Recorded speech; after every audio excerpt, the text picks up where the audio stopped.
C'est aujourd'hui le 60e anniversaire de la Constitution de 1958. Emmanuel Macron, chahuté par la crise politique qu'il traverse, va s'attacher toute la journée à louer la solidité des institutions. Un discours cet après-midi au Conseil constitutionnel et ce matin, il rendra hommage aux fondateurs de la 5e, le général de Gaulle, à Colombey les Deux Églises. Le petit village se prépare à cette visite. Les habitants ont l'habitude de voir les hommes politiques venir chercher chez eux l'onction gaullienne dès que leur popularité s'affaiblit dans les sondages.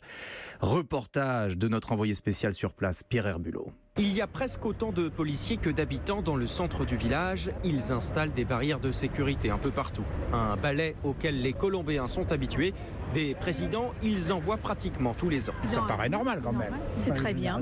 Et puis en plus, si c'est pour l'anniversaire de la Constitution, ça me semble l'endroit idéal pour... Voilà, c'est honorable. Un passage obligatoire même pour le chef de l'État, d'après Pascal Babouo, le maire de Colombey les Deux Églises.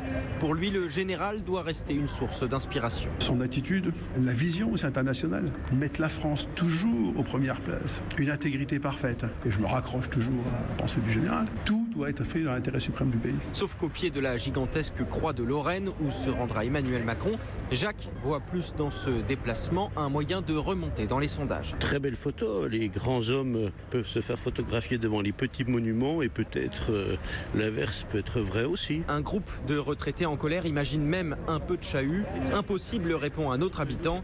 Le lieu a pour nous quelque chose de presque sacré. Colombey les Deux Églises, Pierre Herbulot, Europe 1.